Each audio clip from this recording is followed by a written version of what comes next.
Hello again, everybody. It's Joe Payne and my friend J. Andrew World. We're back in for another episode of Bad Takes. How you doing, Andy? Pretty good, pretty good. I just got done with a marathon weekend of making lots of things. So Yes. The fantastic art we just saw here for this week's episode. Merry Christmas, Mr. Lawrence. Bad Takes, episode 12. But let's welcome our 12. esteemed guest. You might know him from his show. Yes, episode 12. And last of the year.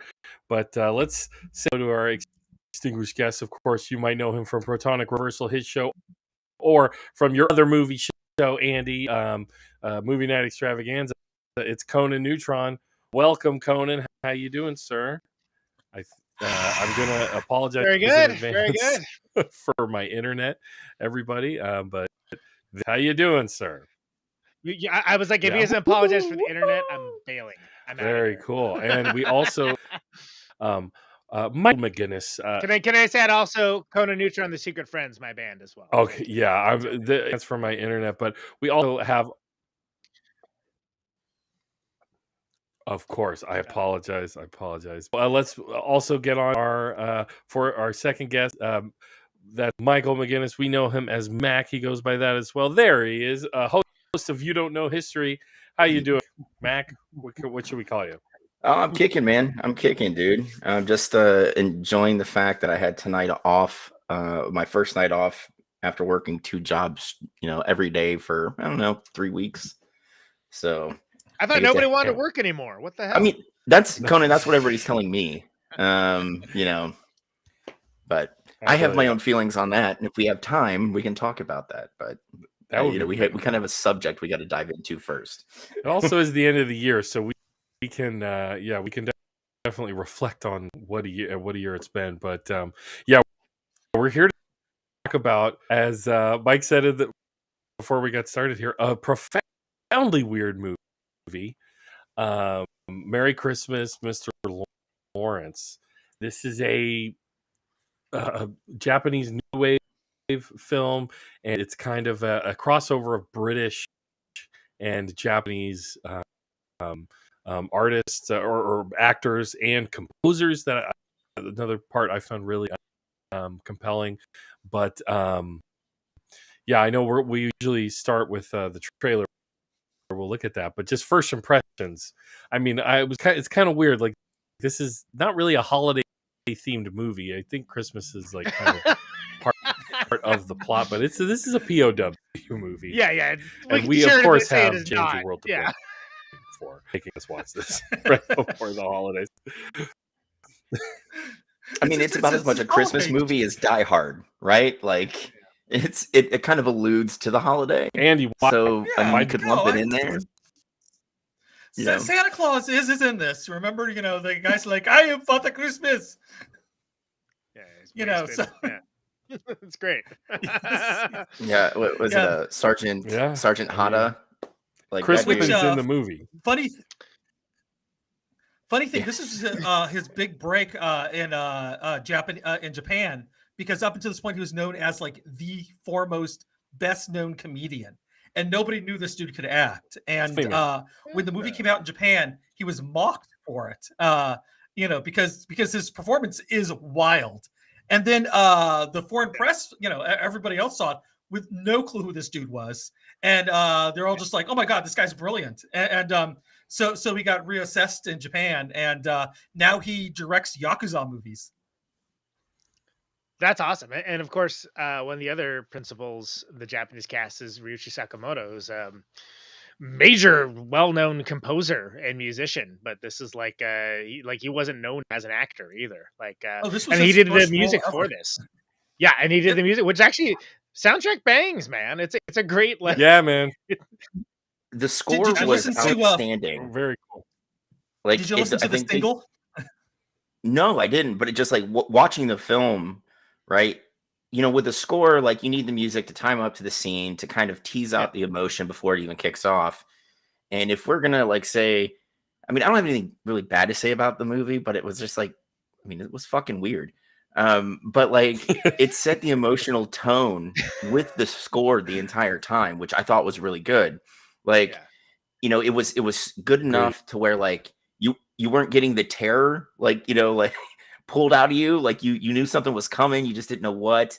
And then as the scene progressed, the score picked up with it. Like, and I thought it was absolutely brilliant. And I'm not like a guy that really like looks at shit like that typically, but I wanted to sound like I knew what I was talking about for tonight. Oh, well done. I mean, like, it's inscrutable, but kind of profound. I mean, I think it's an interesting film. I've been wanting to watch something from the director Oshima for a long time. Like, I've had a bunch of stuff on the watch list and just had never got around to it. He's got some like 35 movies or something, and he's very well regarded in Japan. So weird movie though. I mean, like, it's definitely somewhere between like Bridge Over the River Kwai and like, I don't know, more ponderous, slightly gay Hogan's Heroes. I don't know. I don't know where to get with this. I mean, the thing is, it's like the setting of the movie was weird, right? Because when we talk about prisoners of war and films like that, typically where are we based in?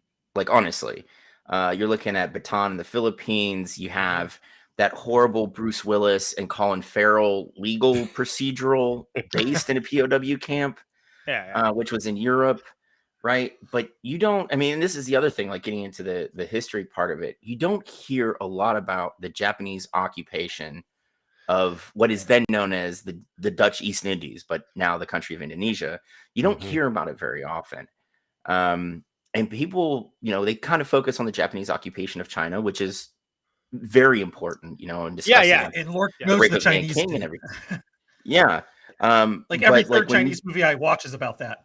But people, like, because we don't hear about it very often, don't realize just how brutal the occupation in Indonesia was. Like, it was fucking awful. And I think that's another great bit of casting. Like, I don't know how they got all these like essentially extras to starve themselves for a little bit to play POWs. Well, one of the reasons why is just because Oshima was so well regarded as a director, like known for making these fantastic films, that apparently like his direction towards like the American cast was basically, you do you. Go ahead. You're great. Do your thing. And like the Japanese cast, he was like incredibly exacting. Like, you need to do this. The movement needs to look like that. It needs to be from here to, like, super precise, and like just knew exactly what he wanted.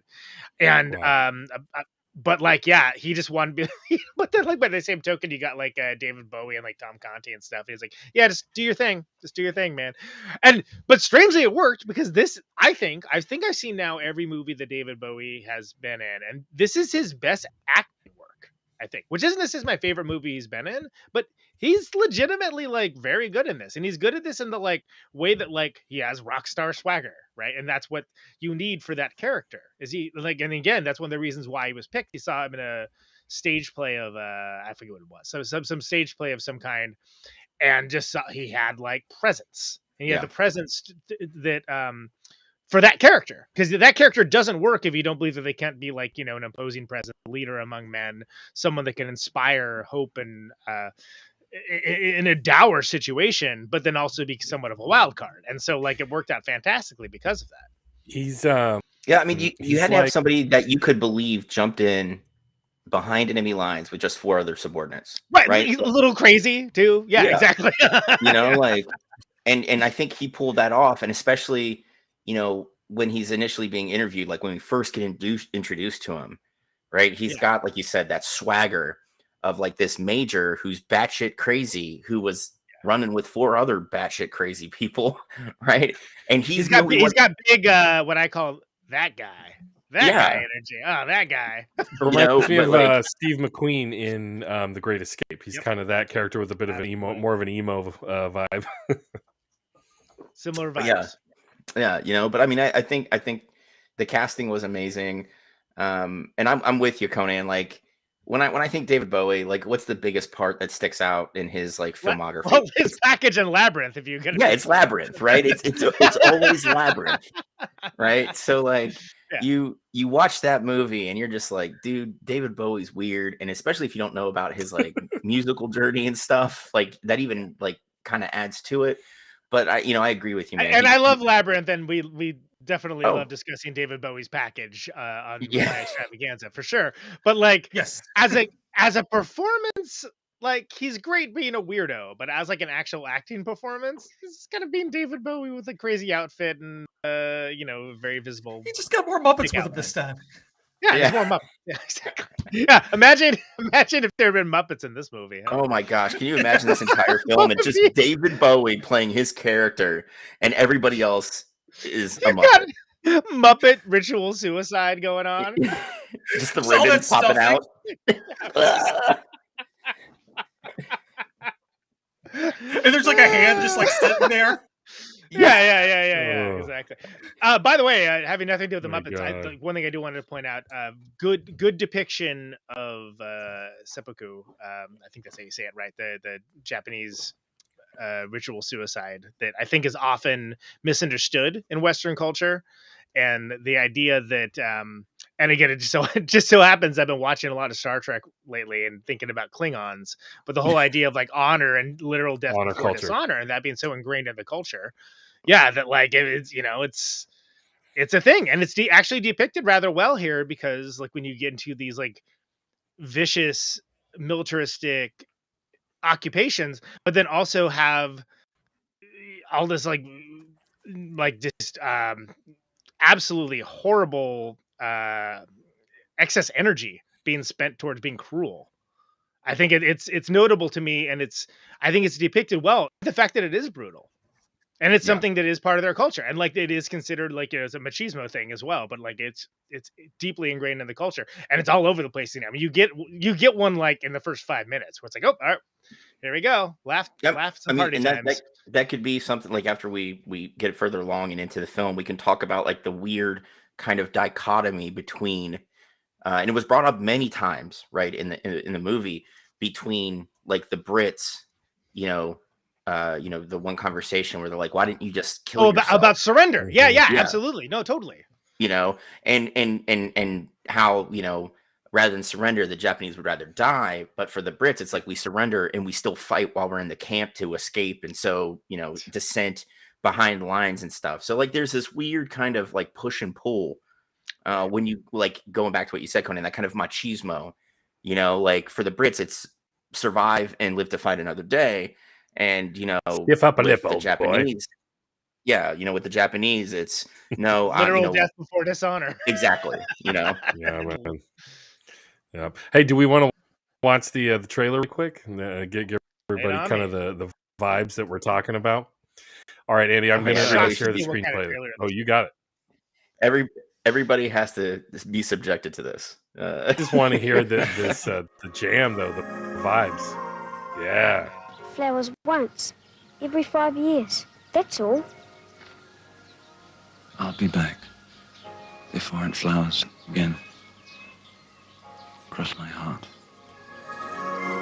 Once there was a place where the earth was soaked in blood and tears. And that is where the brightest flowers grew.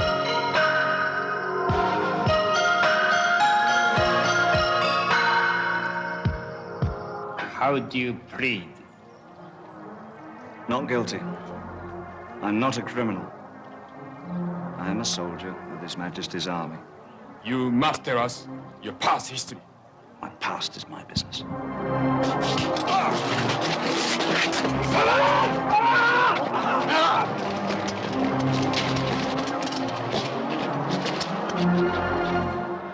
You have been found guilty on all charges.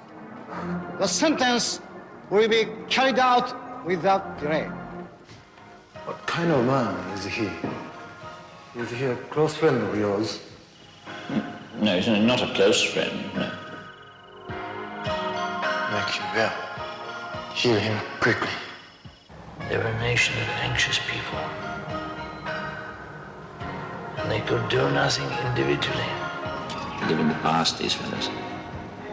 God help them, Lawrence. I don't know what to make of you, Lawrence. You're either very clever or you're bloody stupid. Well, I've tried the manju, and I've tried the flowers. I think the flowers taste better.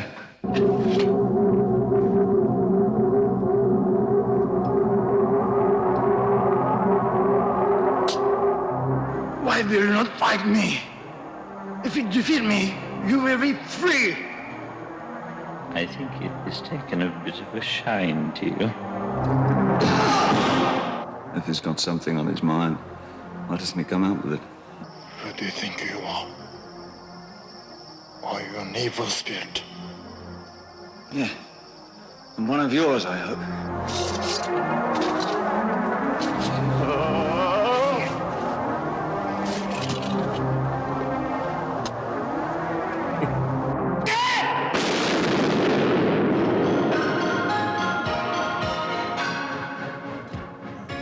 Do you remember that Christmas?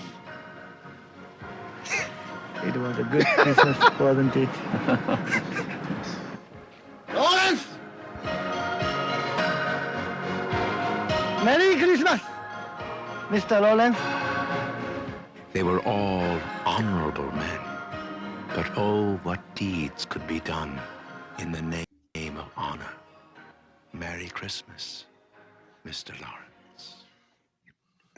Dang. Classic Well, give the okay. whole movie away in the trailer. I was gonna, They didn't I was gonna say it's all right there. 70s, man. Context is the not- 80s, they would do that.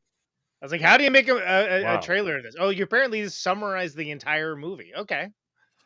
You Yeah, show Yeah. give away the ending intro, too, you know. the Even climax. David Bowie and- buried. Wow. like all of it. Even Yeah, like, it's all like it's right there. Okay. And you also I still don't know what that's about. What was that about? I don't know what this movie is. Yeah. But Yeah, all you know is you have the That last was, line, the you know. torture. yeah. I mean, and that's the thing. Like, I think can you imagine being alive like in '83, and you see David fucking Bowie I can do that. in his Majesty's, army uniform, yeah. knowing that this guy. I mean, What? he did have a short period of time where he was wearing Nazi paraphernalia. Sure did. But he also Yeah. like in the early 80s, especially when Thatcher was cracking down on labor unions, and she was doing her ridiculousness to the hunger strikers in Ireland, where he came out was like, dude, fuck the army, fuck the queen, Yep. fuck the prime minister. He was just like, the entire edifice needs to be torn down.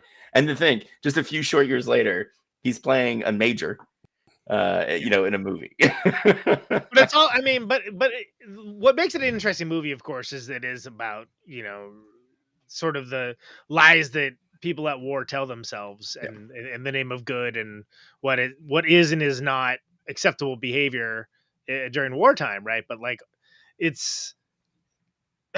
But it's just wild to see it just turned around like, oh, it's in the trailer. Yeah, there's the ending. Okay. Yeah, right there. It's the name of the movie. It's a titular line. Pretty much. Sure, I'm sick you of guys all know- these Star Wars. Most people, if they Yeah. haven't seen it,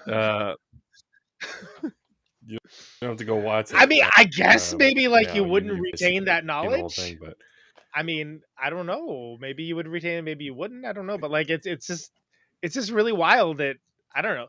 This is the hard. I was like, how are they going to preview this? It's because to a certain degree, there's big bridge over the river Kwai energy, right? Where it's okay, it's these guys trying to figure out how to be in this incredibly adverse and inhospitable, to put it bluntly, situation where their very humanity, not to mention their lives, are in question. But then also, it's about the people holding them as much as it's about them, and it's also just about how easily the tables can be turned. So how do you put that in a preview? How? Well, I guess they just did it. They're just here's the movie. It looks like this. All right. I mean, in the funny thing Sure. is, guys, I don't know if you realize this, but Mr. Lawrence is probably more well known now as being Ross Geller's British wife's dad from Friends. Never seen that show, but yeah, I do know Tom Conti, and he's yeah. he looks a Yeah. lot different these days. But he was like this. He was like this lush who, and I think the wife's name was Emily. That's the one where he said the wrong name at the altar. but he just played this kind of exaggerated version of a British Oh drunk. no. And it was Conti can literally play anything. He's a very good actor, but that's probably how most American. Yeah, but that's probably how most Americans know him now is that, and it's like, dude, you're missing a whole block of, great movies and great shows prior to that. Yeah, Which I actually got a great screen cap of the scene where he's like, "My Batman committed seppuku." Was the subtitle? Yes. Oh, I got to take a picture of this because you never know when you need it. Yeah. Yes. Oh no. I mean, can we address this first, right? God. Like, I understand. There was a lot of stuff I looked at the going budget on for the film. Yeah, I looked at the budget for this But film. how do you make a poster for this? Like, I don't know. Like, I have no notes. I'm like, I don't know. It's as good as anything. Yeah. Sure. I mean, I like the Spanish version. Did they spell the name right? Yeah, Feliz Navidad. That's pretty sweet. Mr. Feliz Navidad. Senor Lawrence. Yeah. But like what you say about that, Mary? Is like, the budget's not big, so they're not gonna have a big cast, right? But there was like 12 people in this camp. Like, yeah. And I'm gonna tell you right now, like, the camps in Indonesia were stupid big. And this is after the Japanese transported like almost 1 million people out of Indonesia. They transported 1 million Indonesians to essentially be slave labor in Southeast Asia. Jesus. So like, I mean, that was the first thing. Like when I like fired it up, and I'm like, oh man, Joe sent me the fucking link. I'm gonna sit here and watch this movie. And I'm like, there's 12 people. There's 12 people. Like, where's everybody else? They didn't have the budget for the big ensemble cast like Greatest. They didn't even have those other budget to do rushes. Because it's Like, small. when they were filming they got it, emaciated dude. All the budget was on the emaciated guys. Yeah, I mean, just picked them up at, like, the local punk bar. Yeah. It's but it's almost like a bottle episode or yeah. Well, David Bowie and his brother, the kid. The flashbacks oddly took me out of the main plot a bit. But, seeing Bowie, Bowie as a high sense, schooler or whatever that was supposed to be. It didn't seem necessary, but I guess in real life he became friends with his on-screen brother, and like it was brought weird. him on board. That was weird. They had a younger actor playing Bowie. Then he had a growth spurt. Yeah, I mean, okay. Literally between like 3 frames of film, like it went from little kid Bowie to now I'm, drawing and writing in my private school jacket. Like it's just like what happens? I also just love the fact that he looks like he's 6-year-old with crow's feet and and a smoking problem or whatever. Like 50, 60 but it's sort of like that was the one thing that like I had to like look up the like Wikipedia recap for it because I was sort of like I didn't really understand why. Oh, I didn't understand why like that those flashbacks were there, and it was like okay, I guess the point was that he didn't stand up for his brother who was apparently had a hunchback. I'm like, he had a hunchback? Did I miss that? Yeah, yeah, you see it in one scene. Like it's like he just looked like a kid.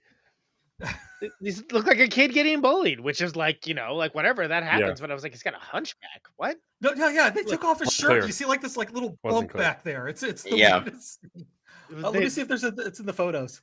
Yeah, that did not feel like it was adequately communicated to me, but I guess he felt dishonored because of not standing up for him, right? That was why it fit in. There was also, you know what I thought, guys? Because there was a lot of like gay and queer subtext to this movie, right? Between Bowie's character and the head of the camp. I thought was the little brother gay? Is that what he's talking about? But the big secret, is that where those kids beat him up? Was the little, and no, it was like Hunchback thing. Oh. And then the hazing scene, I was like, what is it? Right. You know, what is he talking about? I just want to discuss that aspect of it. I found it kind of weird. I mean, we just saw the climax where Bowie kisses the guy on either side of the face. Yeah. Yeah. And then the guy like faints, kind of. That's the thing that I was kind of surprised at, because I mean, this movie came out in '83. You're still in like a hyper masculine, do blow, make money, like boiler room type of society.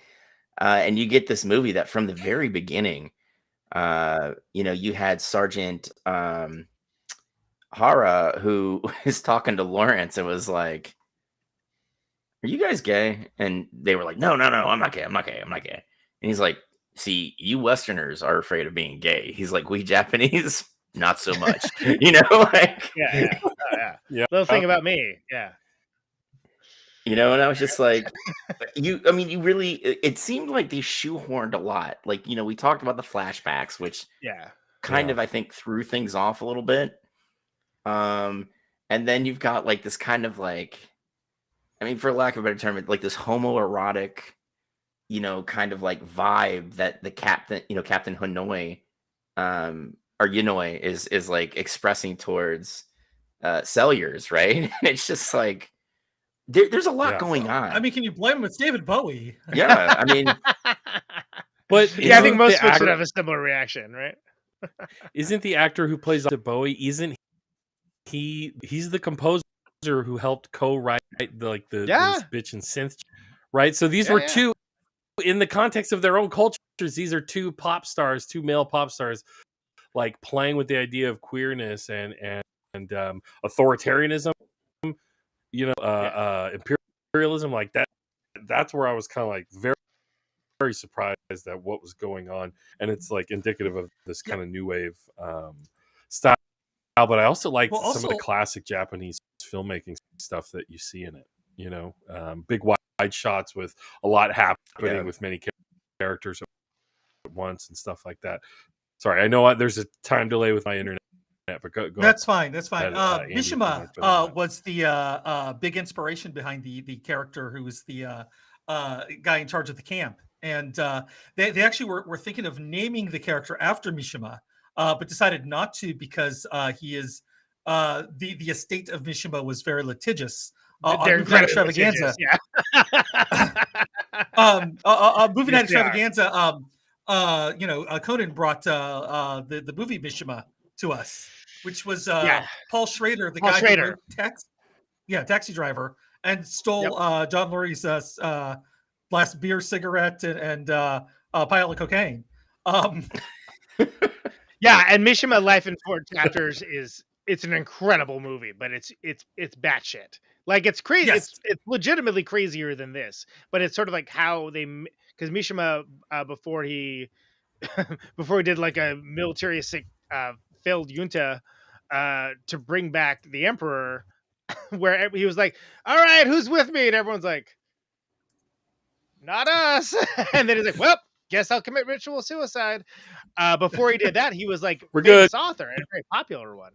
Like, wait, you gotta give me a little background there, Conan, because like the emperor's, you mean he wanted to like reinstall the emperor. He wanted to bring the emperor back as like the ruling entity of Japan. He was an imperialist, but it's crazy because he also was an author on the level of like a Stephen King or something at the time, like just popularly read author.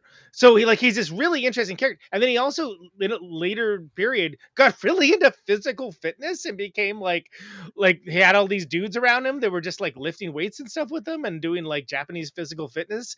But then he also like deeply like not imperialistic, borderline fascistic, but like just really interesting guy. Like not like a character that can be easily reduced to anything. So the Schrader film is amazing because it mixes together some of the stories from his books with like these real kind of surreal looking set pieces that are made to look kind of like otherworldly, but then also kind of weaves together for this larger story. But he was a conflicted dude as well, because again, the notoriously litigious Mishima estate wouldn't want it discussed, but like there's pretty ample evidence that the dude at least swang both ways, including a book of letters between Mishima and another Japanese man that the family sued to have the book not be be published on copyright grounds. Really? Yes. Yeah, because there's a deep and a lot of people that aren't like whatever Japanophiles or whatever you call them maybe don't understand this, but there's a deep tradition of conservatism in Japan that's deeply homophobic, virulently racist towards other Asian countries and Asian people, to the point that like they look at them as like, cattle almost, and just utterly intolerant in every sort of way for like anything. It's Shinzo Abe, the late Shinzo. Yeah. Perfect example, an inheritor of that doctrine. And so Mishima, and Mishima's was a hero to a lot of these people, because he's one of the only people. It's like, no, he's an objective success too, like by any metric, even if you don't follow like the imperialist doctrine. Like his books were like super well read, so he's and like around the world too, like not just in Japan, but like they were respected outside of Japan too. Right. So he's seen as iconic and this iconic figure that they won't let him have his image debased, if you will. And so it's like, yeah, big Mishima vibes for the one character whose name I can't, who's the composer, who's which is Sakamoto's character, like, and which is to the point that I was looking at credits, like, did they just call him that, or like is no they didn't because of the litigiousness of the Mishima estate. Yeah, we but also the fun thing is that the song, the big single off of this was ironically not sung by David Bowie, but they got the guy from Japan, the British synth band Japan, not the other guys from Japan who were just in the movie. And Satomoto, which did basically a duet, and it's that melody. And the name of the song is Forbidden Colors, which Forbidden Colors is a Mishima book about homosexuality. Yep. So they basically went right up to the barrier of saying it without getting into legalistic trouble, which is interesting. It's doubly interesting if you know the guy. And by the way, Mishima in 4 chapters is absolutely worth watching. It's bonkers. There's no movie like it, but it's really good. And it's also on Criterion Channel. I forced everybody on the show to watch it basically because I was like, we have to watch this movie. It's insane. That's usually. I'm gonna have to check it out just to sate my curiosity.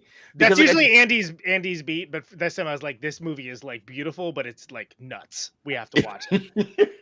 and that's why as soon as this landed on my radar, I'm just like, we're doing this, Conan. I mean, I was like, David Bowie's in it. I'm in. Let's go.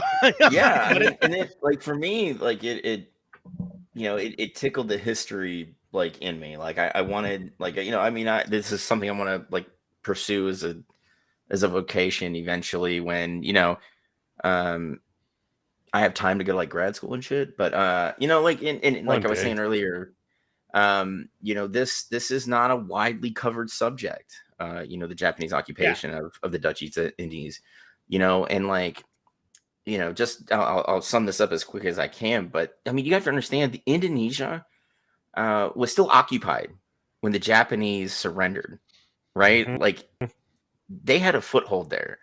They had to divide it up into 3 kind of like provinces. They had no intention of setting up a puppet government there. Like that was going to be directly administered from Tokyo. And they would each have like kind of like the Japanese bureaucratic system.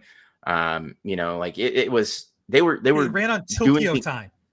Yeah. And they were there. They were set up to just be there for the long haul.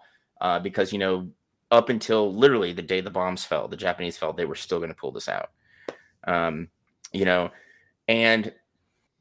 this is like just quick numbers, it's, people don't realize the horrible death toll that the Indonesian people went through.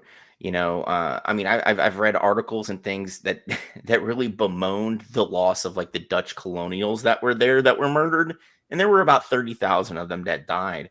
But when you go into the Indonesian, the indigenous Indonesian people that were like literally sent out to be slave labor to build, the major highways through what we know now as like Laos and Vietnam and, you know, other Southeastern Asian countries. You know, they were building roads, and almost, you know, the numbers kind of vary, but almost 750,000 people died. And there's even, you know, a historian that said that, you know, 1 million Indonesians were sent out to work and only 70,000 came back when the Japanese finally surrendered. Yeah. So, you know, I mean, it was just they were seen as not human. They were exactly. You know, and that goes into, you know, Japanese atrocities in China. You know, Japanese atrocities and you know what we would call Manchuria now, but you know what was known as Manchukuo. You know, after 34. You know, so like it's, you know, the Japanese had this kind of like, you know, Conan, like you said, you know, they looked at everybody else as subhuman, and that's how they were treated. You know, you look at the abuses in Korea with the comfort women, as well.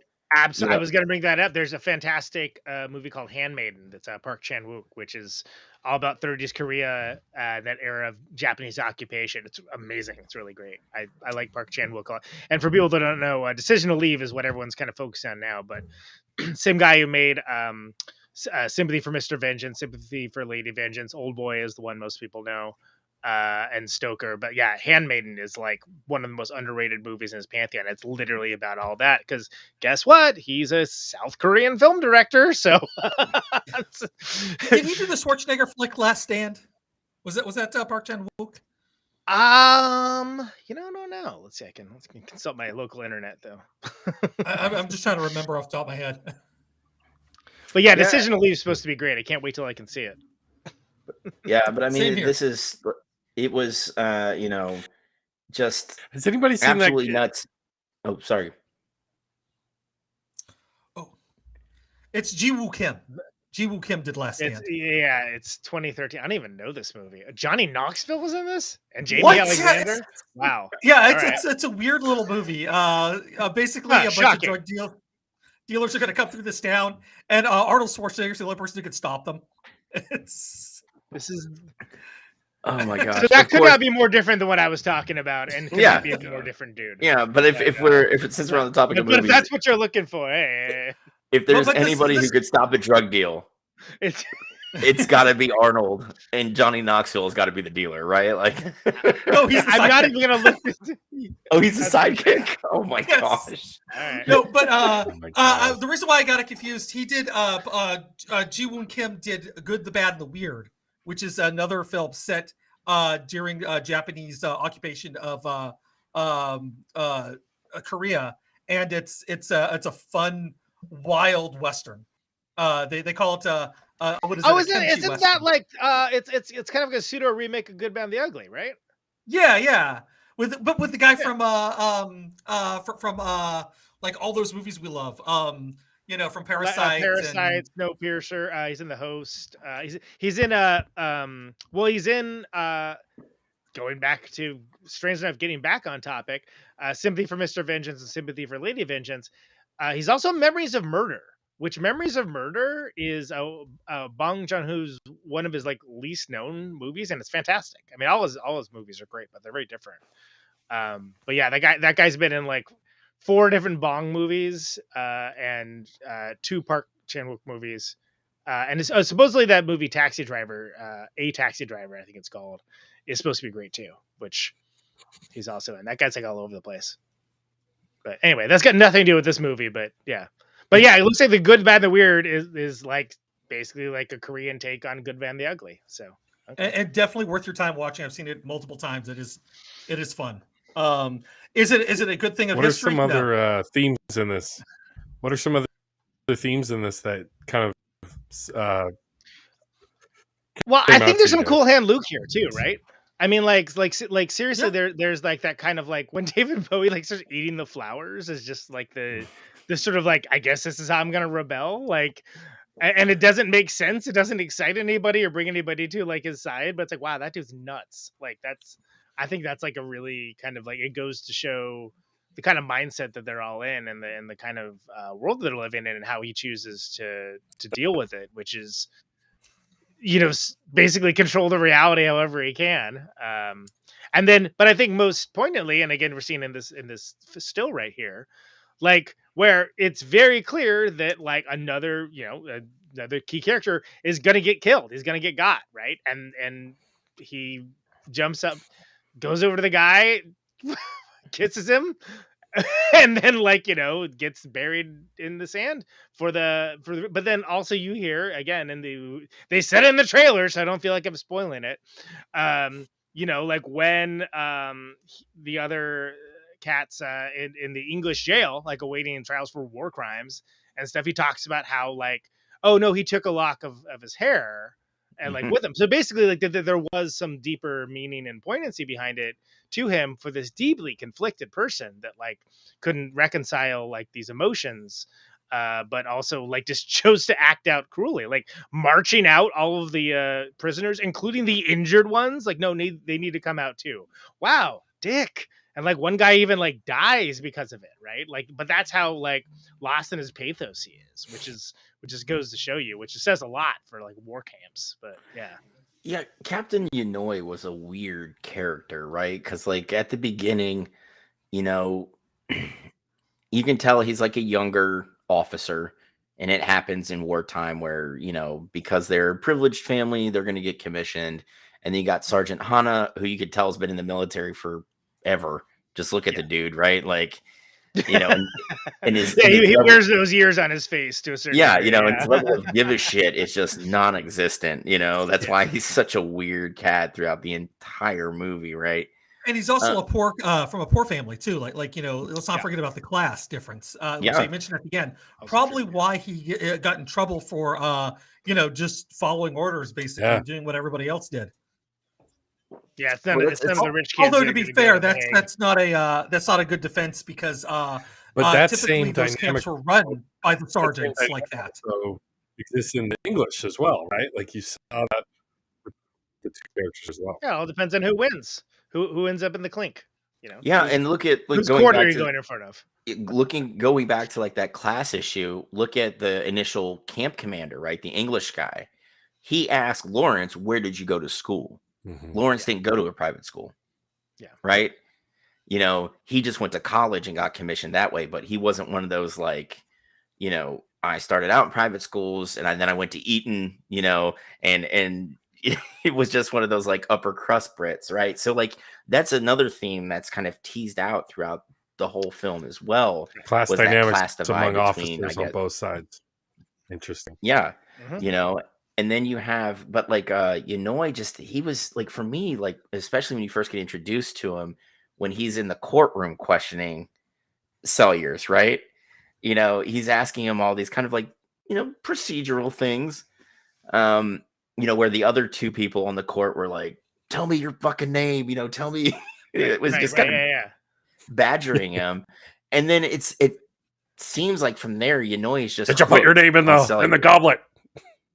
Yeah, like he's hooked on this dude. And he, like, when he asked Lawrence, like, hey, you know him? How well do you know him? Like, what kind of guy is he? Like, it was kind of like, even the music that they played too, like when he first sees David Bowie, they start playing like this almost like a romantic movie, music as he's like gazing at David Bowie and they're slowly zooming in on him, to make it clear, like he's just enamored by Bowie.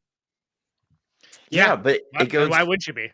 Yeah, exactly. But it goes back to like what Conan was saying earlier, was like that was completely unfathomable to the Japanese, culture and especially an officer corps and such a kind of like rampant hypermasculine imperialist footing. Like, yeah, dude, you're into guys. We can see that. Yeah.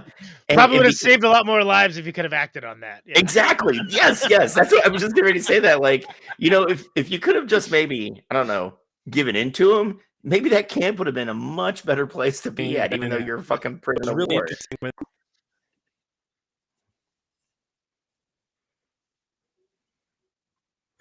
They had the. I guess we'll never know. It was like his Batman who committed seppuku. The guy went in to kill Bowie because he knew how the captain felt about him. You know what I mean? Yeah. Yeah. So well, exactly, because you can't be trusted to know. Yeah, exactly. It's blackmail, you know. And, Yeah, and and I can just we wanted to just also point out too that like there's the commanding officer of the British Army right there that was in the camp, and you can see he's like much better fed than everybody else. Yeah, and look at that mustache too. You know, there's some beard oil in that bitch. All right, like he's getting favors there. Okay, that's what he is. Like he's Cool fact about this: Tom Conti's character, much like Ron Perlman in City of Lost Children, didn't know a word of French. He doesn't know a word of Japanese, but he learned his Japanese phonetically for this. So, which is crazy because he spoke a lot of Japanese in this movie. it's like half his dialogue. Yes. Yeah, it's crazy. Wow. I love that. And they also bleached Bowie's apparently, on the ground. oh yeah. Ishima saw David Bowie in a Broadway production of The Elephant Man. Is where Okay. I saw him. I remember he saw him in a thing, but I forgot what it was. So. Yeah. Oh, one interesting thing though, which when Americans were appalled by this, but when British officers were there, they continued to run their men through like training, which you didn't see in this movie.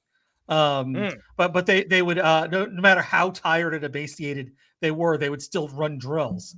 And like the Americans, were just like, the hell? Right. What are these crazy people doing? And the thing is, outside of marching, like there wasn't a whole lot of military shit in it, right? Like, yeah, but it's ubiquitous by the same token. Like, even though there's Yeah. not much of it, like it's just like part of the water almost. Yeah, I mean, honestly, it was good, costume work. Like the military uniforms were ever present, in the film. Which I mean, it makes sense. It's set in a prison of war camp. And can we address this too, right? POW camp where they're in hard stand buildings. Yes, I get it. They're not getting a lot of food, but like they have actual infrastructure on this camp. If you look at a lot of Japanese prisoner of war camps, they were literally just like shacks where they had like 4-person bunks where everything leaked, like it wasn't. They're in this hard stand building, like it was probably on some kind of plantation, because the Dutch were there heavily for rubber and sugar. But like I just was kind of thrown off by that. And it's just like, dude, no way in hell would a POW camp be this well put together, run by the Japanese at this time of the war. It was the Hilton of POW camps, some might say. Wow. Like I John mean, McCain critics. Thank you. Yeah. I think it's wild that Jack's character dies off camera, basically. Like I think that's such a bummer. Where it's like it's sort of like, well, apparently he survived the being buried alive, but then just died on the way back to his home planet. I guess I don't know. Yeah, I mean, like, dude, this movie is like over 2 hours long. You could have shown that, like, like maybe a little less. Cut some of the schoolyard stuff. Yes, that's what I was gonna say. Maybe a little less flashback and a little more. How did Bowie die? Like. But you need a little bit more of that humpback, though. Less flashback, more humpback. Apparently, I didn't like the end. 4 years later. Yeah, what?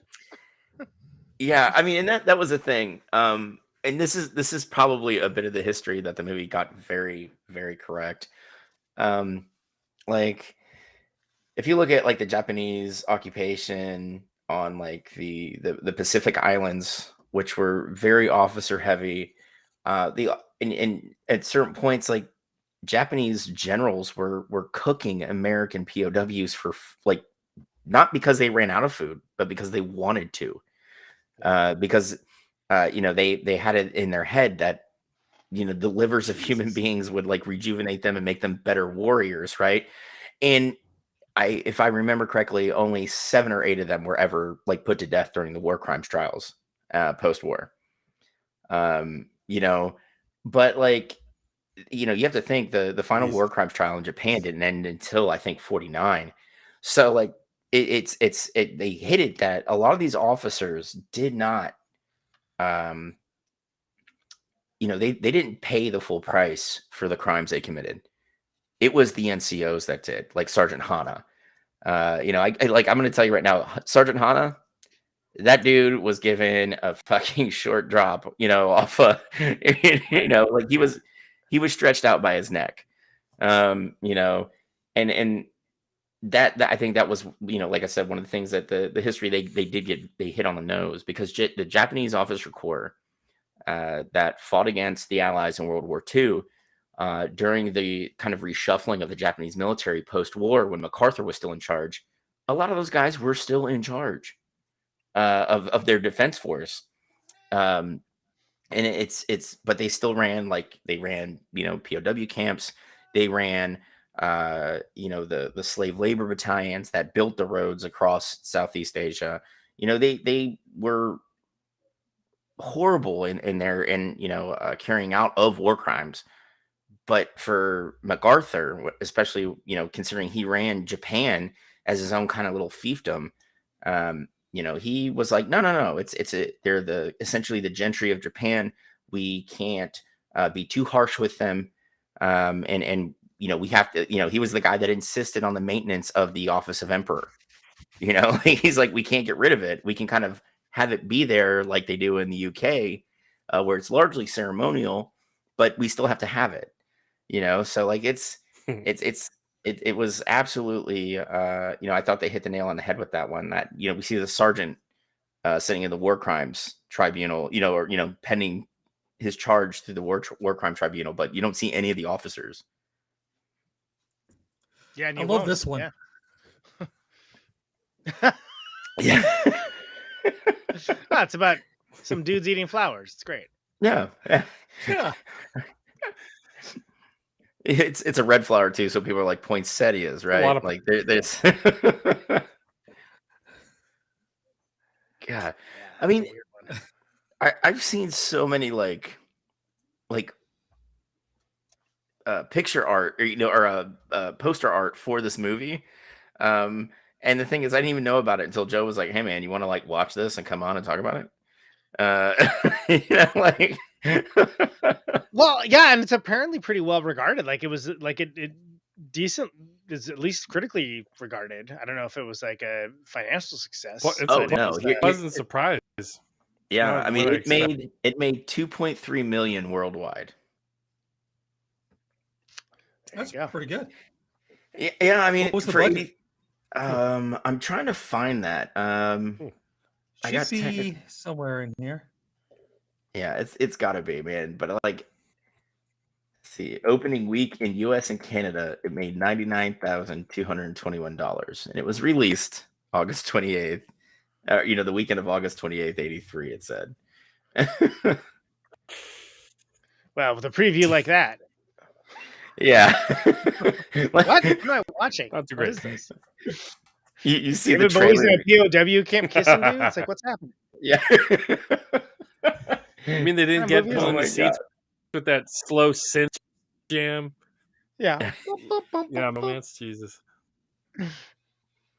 I mean, like it's a better movie than that preview would have you admit. Like, but it's also like there were some just like I get like and I think the thing that I don't know, it's the only movie I've seen from him so far, but one of Oshima's things is he's kind of like a slower pacing. I guess like the screenplay was like 200 pages or something, which is preposterously long for a screenplay.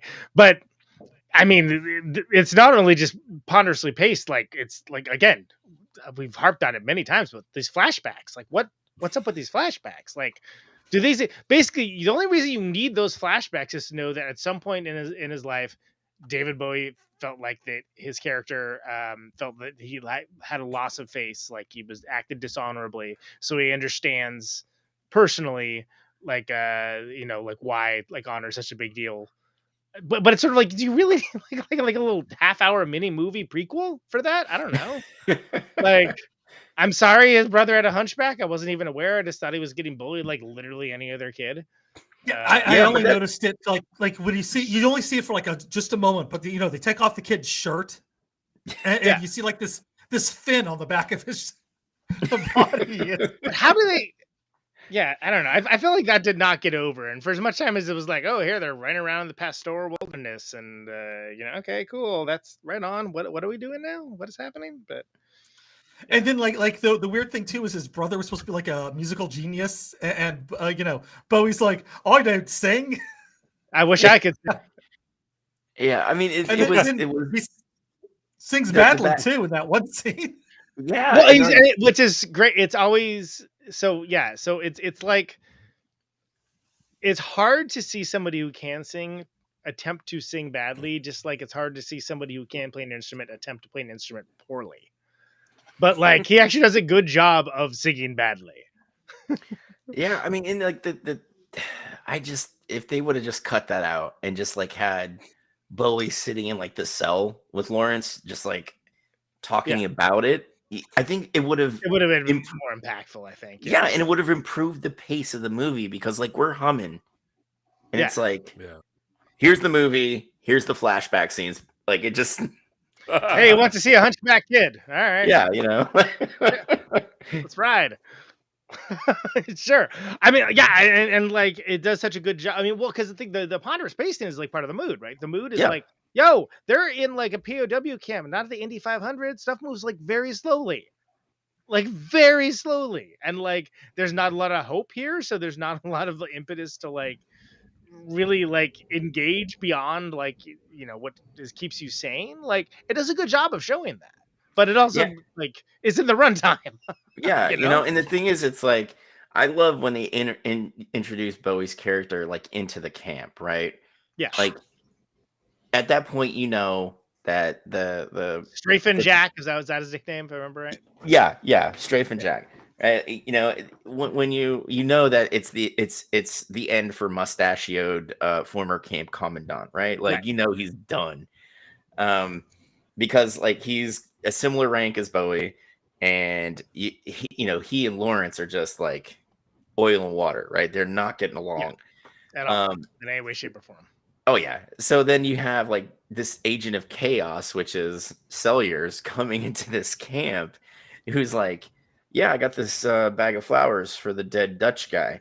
And then he just starts pulling out food from it, right? Like, yeah, exactly, yeah. And he's just like, he's the Oprah of food in this POW camp. Like, you get some food, and you get some food, and you get some food, right? Yeah.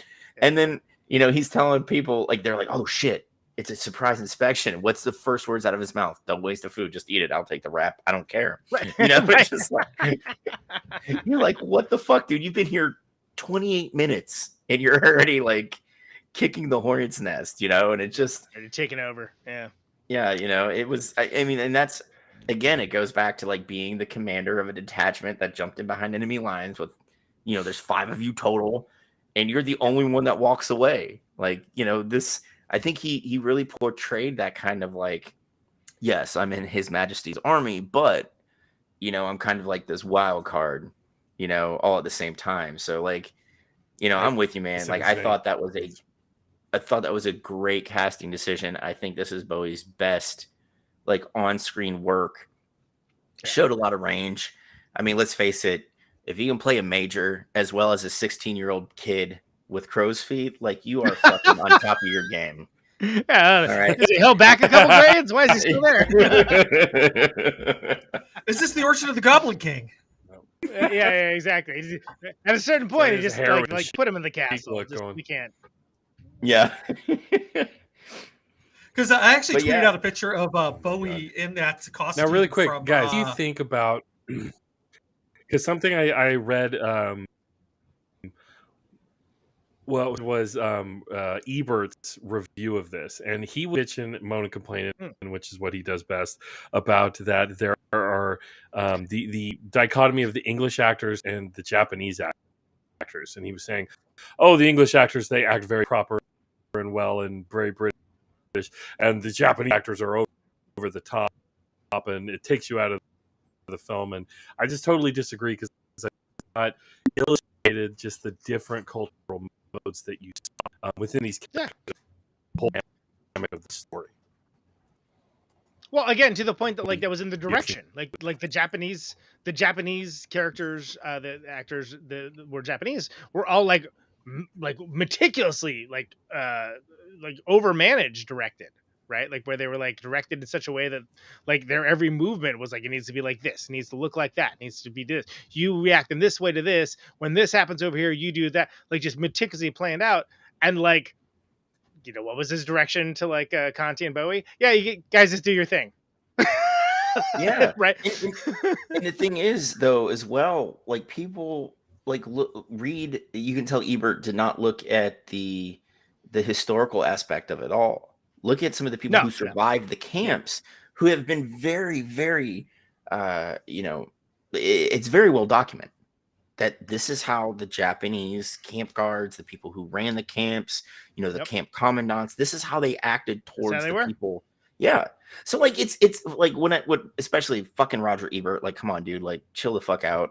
Like, I get it. Like some film is really pieces of art, but like, like you don't have to be like that all the time. I get it. That's kind of what you're paid to do. Like you're a film critic, but dude, come on, man. Like pipe the fuck down. Well, and I'm saying he's dead, so he did. Yeah. Well, yeah, but I mean, if I can go back in time to 1983 Ebert, I'm telling him the same thing. Like, bro, chill the fuck out. And I would also tell him I like Siskel much better than him. Anyway, so that's fired. Wow. Okay. Yeah, dude. But like, it's just like you have to, if you're going to sit there and nitpick a historical film, right, over shit like that, then you need to look into the history yourself. Like, and I'm not saying, you know what, I'm going to go out and get 21 books about this particular subject. Dude, just, go to the library. I mean, this is 83. Go to the library, and I guarantee you, dude, you could find a book that detailed all the atrocities and the behaviors of these guards, and all you had to do is skim it. We're not asking you to become a subject matter expert on it, but like, just do a little diligence before you decide to write down, that, there was this big issue in the, and then like, you've already pointed out like the direction of it. Director's like, hey man, you Brits do what you got to do. All right, now the Japanese actors, all right, this is how we're going to do it, and this is how I'm going to be towards you. Like, come on, man. I just film critics, dude. Film critics. That's all I'm going to say. Fair enough. Yeah, that would be a perfect lead into Letterboxd one-liners.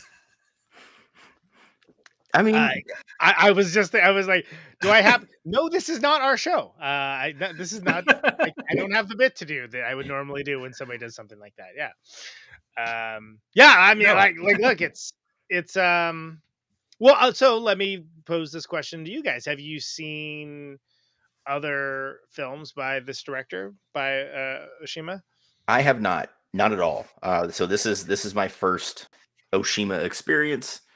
And I'll tell you right now, I wasn't put off of ever watching anything else. Like I weird film, very weird film. I really liked it though. I liked it. Yeah, it was strangely compelling. As much as like, there's all these reasons why it shouldn't work. There's things that like, I'm like, I don't know why they did that there, but I found it enjoyable. Like, it just was kind of like I had to like, again, I dashed to the Wikipedia entry to be like, what the fuck was that? What's that flashback all about? Yeah. I was like, oh, okay. Like, I was like, I literally didn't know. I'm like, I don't understand why that's even there. Like, why? Yeah, you weren't the only one. I did the same thing. Like, I finished the movie and I'm like, okay, I need to make sure I understood what I watched. And then I was like, okay, no, that makes sense. That was the one part that I kind of didn't get over, but it still was interesting. Like, it was still like cool, it wasn't like, it was very, like, I feel like it got over a lot of complicated ideas and did so without judgment or without proselytizing, which I always appreciate.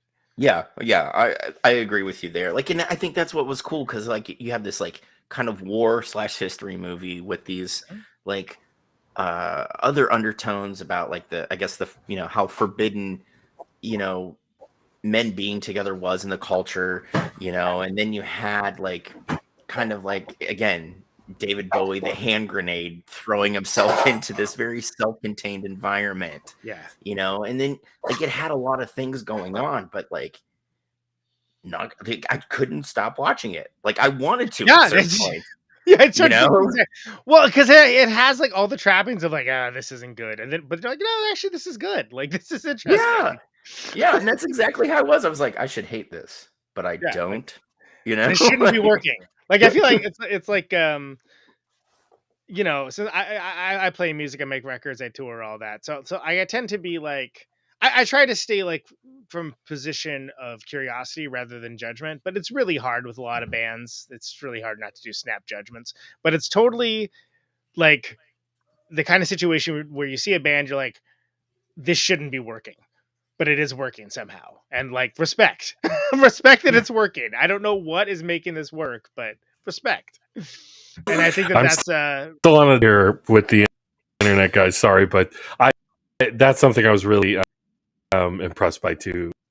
Conan was like, damn, the movie's weird, but it has a self-contained weirdness that even the flashbacks, even though they take you out of it, they do make sense to a certain degree, and you kind of I was along for the ride. I was like really pleasantly surprised. Like, I was like, did Andy pick another really actually bad but takes movie?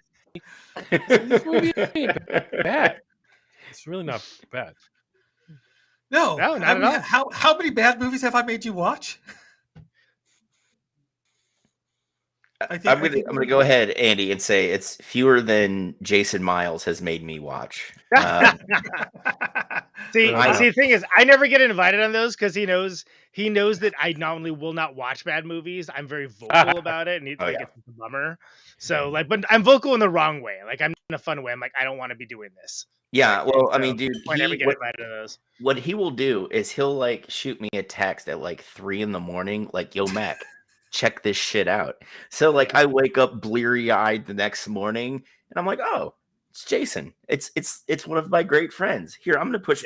Oh my God, Jason, you literally sent me a movie where this dummy flies up out of a Jeep after it runs into a car head on head, and it's very obviously a dummy. And there's a guy on a motorcycle with a fucking RPG that shoots the dummy out of the sky with the RPG while streaming. I was like, Jason, no, never again am I doing this. And he gets me every single time. Every single time. But no, I've always picked good movies that are just a little weird, like basically like this. I mean, I'm ready to do Miami Connection when you are, because I doubt we'll ever do a movie Night Extravaganza. Maybe, like I'm the weird one. Way ready. The weird ones are fun. Well, if I can recommend a good kind of movie on a similar vein as this to all of you gentlemen, watch Hunger. It's about Bobby Sands and his hunger strike. It stars Michael Fassbender as Bobby Sands. It's very good.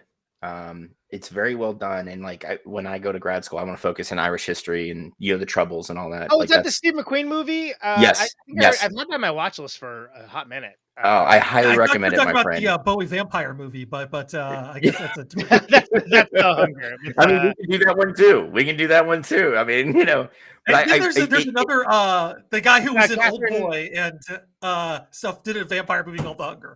No, that was The Thirst. Never mind. With Catherine Deneuve, the French actress. She's in Deneuve and all that. Deneuve, I can't think of her name. And Susan Sarandon's in that too, if I remember correctly. That's The Hunger is pretty wild, but honestly, like a decent movie. Like it's good. Yeah, I mean, I really like The Hunger. There's a classic like the explanation for why she's a vampire. She's European. Yeah. It's amazing. It's like, clearly, okay. But like Hunger's got like this, it's kind of in the same vein, like it's there's this place has no hope. They're in this prison. They're on they're on the what they call the blanket where they're not wearing prison uniforms. They're wearing like these chopped up blankets. They're smearing their shit all over the walls. They're dumping their piss into the hallways. You have a couple flashback scenes as well. Are there any Hunchback Brothers? Or no? No. No. A lot of beatings, a lot of forced things. But I mean, it's McQueen did a very good job with it. But like, it kind of like this movie reminded me of Hunger because of kind of like the tone and the pacing. Like you've already alluded to it, where like things unfold slowly. We're in a fucking POW camp. Like, Yeah, you know, exactly. You think it's gonna be rat-a-tat? You think people are gonna do walk and talks down the hallway? No, of yeah, course it is. A fucking POW camp. yeah, you know, so like it's kind of got like that kind of same tone, that same Yeah. pacing, and then you throw in the flashback scene, you know, like I said, there's one in Hunger as well, you know, so it's like, you know, if any of you want, like, you know, you're Record at scratch. home, Suppose you're wondering how I got here. yeah, you know, but if any of you are like, you know what, I'm in the mood to like learn something but be depressed all at the same time, Yeah. Hunger's your Feel- movie. When you want a good feel bad jam. Yeah, you get it. exactly. Especially considering that if you Google Bobby Sands, you'll find out exactly what happened, and you're just like, oh, you know. Yeah. Man. I actually, just a weird aside, The Hunger, I first heard about it from Kevin Eastman of the Ninja Turtles fame. Oh yeah. Oh man. I was at his museum, and I don't know how the subject came up, but like, we were talking about Susan Sarandon. Like there was a conversation about Susan Sarandon, and he said that that's his favorite movie because she's a lesbian. Oh man. That's why. Well, and like Catherine Deneuve and David Bowie have big like, hey, we've watched you from across the bar and we like your vibe, swinging couple energy. the entire thing, which is like, all right, sure, fuck it. It sounds interesting. I mean, yeah, they're both. I mean, I'm not gonna lie. Attractive. Yeah, why I'm not? not gonna lie. As a full-fledged communist, if Susan Sarandon called me right now, I'm there. Okay, like if the bat phone rang, so to yes, speak. Yeah. Yes, exactly. I mean, I might have to fly Southwest to get there, but I'm gonna do it. Right. I'm definitely gonna do it.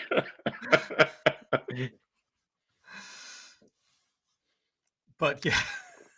I so desperately want interested letterbox one-liners every time that happens. I'm like, well, all right, let's do the thing. But it's like I have to no, stop. It's not that. Yeah, and I didn't take the time because I've been busy drawing all freaking weekend, or I might have just to.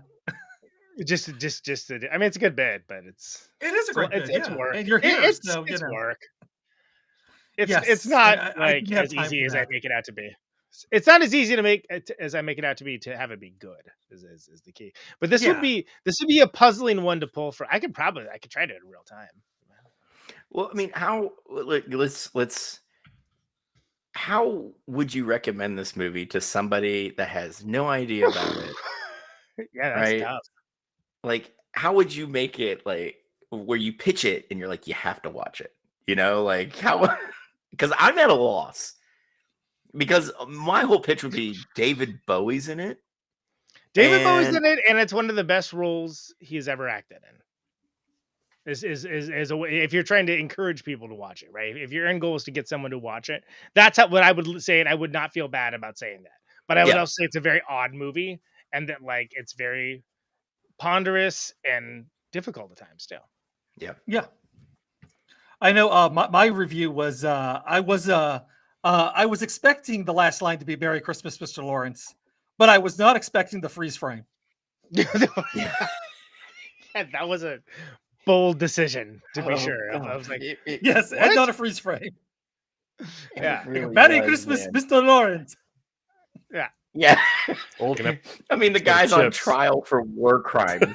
Yeah. Right? He's getting ready to go in front of a war crime big tribunal. smiles, everybody. That's the last scene you get from him. Just like, what the fuck? Yeah. That was weird. They did both sides thing at the end too. Like both sides are wrong. I love you. Yeah, I mean Very that was the weird thing, and like I think that may have been what the director was trying to get at throughout the whole film. Right? Was that both sides had done horrible things, and that goes without saying. Right? Look at Dresden in '44. The horrible like toll that took on that city. Like, you know, it was the bombing campaign against civilian targets really accelerated in '44 in Europe. But we didn't have that kind of reach in the Pacific, right? We had to work off aircraft carriers. You know, and that's why you had a couple of like the the Mitchell raids, to see, fuck, dude, we can send 6 planes out if they crash, but we have to get the capability of this aircraft and what it can carry and how much fuel to burn and right? But when you just look at World War II in a nutshell, it was awful. And see, I take a lot of umbrage with the fact that people paint it as this kind of like just war. I'm all in favor of doing whatever we can to destroy fascism, right? But what I'm not in favor of is taking that line that, well, we can kind of do whatever we should do whatever we want in order to do so. Because then the people who aren't fighting are getting caught in the middle and they're dying. And that's exactly what happened, throughout the globe. We had, the death toll for that conflict is just fuck, it's stupid high. And it's just, it's kind of mind-boggling that people paint it out as this good thing. And like, as someone who's actually went to war, and maybe it wasn't World War II, but I still went to war. I was in the infantry. Like, there's nothing cool about war. There's nothing heroic. World War I, if people want to know. Yeah, it was World War I he fought in. Yeah, like there's nothing good about it. Like we're sending kids to go kill other kids, right? Like it makes no fucking sense, and it's kind of like, and I'm sure we've all seen the books, seen the movies and the films, like especially like say Saving Private Ryan or Band of Brothers. It kind of paints it as this heroic conflict, and it wasn't. It was bloodthirsty. It was, you had war. People treating other people, as like, the fact that we had the Holocaust and we had the Japanese atrocities throughout Asia, like this is how these people were treating other people. Like there's nothing good about this. And like you said, Andy, it's war, but like World War II was like war on crack, because like you saw the first, we've always had pogroms throughout history, right? But this was the first kind of like mass extermination event when it came to a people, right? And you could also account, kind of put that same frame on how the Japanese treated the Chinese, especially after 34, so it's for me, it's kind of galling to see how we paint World War II up as this like sparkling conflict when it really just sucked ass. And a lot of people were stuck in the middle and died for no reason. Yeah, which I think... yeah, man, that's... I appreciate all that, Mac. And just like to chime in my personal connection really quick, like my dad's father was in the theater, and he ended his own 20 years later, like in the mid 60s after all the conflicts. And it was one of those situations where my dad knew something happened. He never knew what, but his dad killed himself. And like, I have generational trauma having to do with that. And and I've talked to World War II veterans who see the thing you're saying, like the movie romanticize it. They try to show it a certain way, but it was fucking brutal and it was just terrible and it damaged everybody. And there's a legacy to all of that. And so that, this, I really like by this Japanese director, like trying to sit with all this uncomfortable, people like Shinzo Abe were saying, it didn't happen like that. It's so bad. And that impulse that people have to over. And well, because it was justified, we needed to defeat fascism and authoritarianism. Therefore, the sacrifice was, let's put a bow on it. It's like, oh, it still is what it is. Yep. And I mean, part of the reason why he made the film was because it was being memory holed. It was basically like his Dick movie, the Dick Cheney film. Oh yeah, that came out, a while back. You said Dick movie, and I didn't know where you're going to this. Dude, I was with dude Conan. I'm with you. I was like, where are we going with this? His Dick movie. Yeah, I know. Oh, Andy. Bowie had all that big dick energy. Facts. No, but it was. We all saw Labyrinth. Yeah. but the thing is like the movie Dick. That was the name of the movie, right? The one that Adam McKay did. No, it's called Vice. There's a totally different. Oh, Vice. Yes. Oh shit. You're thinking because there is a That was a movie good. called That Dick. was an okay Yeah. movie. It's a totally different kind of movie. Yeah. I'm like, yeah, okay. Anyways, I was Vice. just gonna let you go with it, but since you asked, no, that was not what it was called. I'm like, that doesn't seem right. What am I doing? And it wasn't. So you were right to think that. Okay, but anyways, Vice was made because people were forgetting about what the Bush administration did.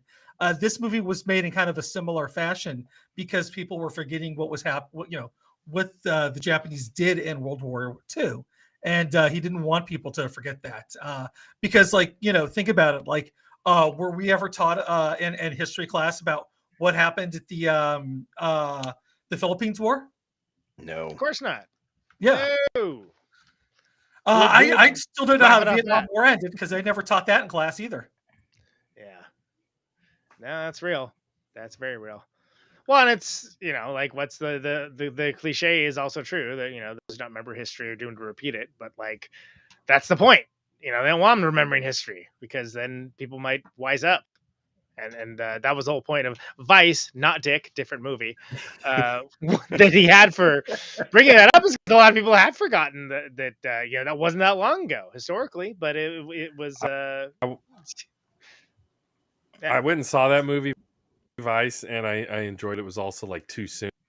I think there was a review as well that said something like, if you live through it about the Bush years, and yeah, I mean. I was pretty agitated. We covered that movie. And I was pretty agitated literally the entire time. It was hard for me not to be. I was it's not funny to me. It's not funny to me. I would put Vice in the same vein as The Big Short, right? Yeah. The Big Short came out 4 years after the 2008 collapse. Yeah, no, and it's. I mean, and it's an amazing movie. It's an amazing movie. And I think it did a really good job of breaking down what exactly broke down in the market, right? But I'm with you. That for me, that was a too soon thing. I was just pissed off watching the whole fucking thing. Yeah. And then I finally read the book and I was like, okay, I get it. Why the movie was made the way it was, Well, and it's also here's the key thing too. Here's something that I think about all the time. Consider the fact that maybe you're not the audience. And that's, I think if more people thought that way about it, I think people might have piped down a little bit about certain kinds of movies, myself inclusive, because there are things where I'm like, not for me. That's not for me, but okay, fine. But then there's also ones like, no, that's just bad. That's bad, and it shouldn't exist.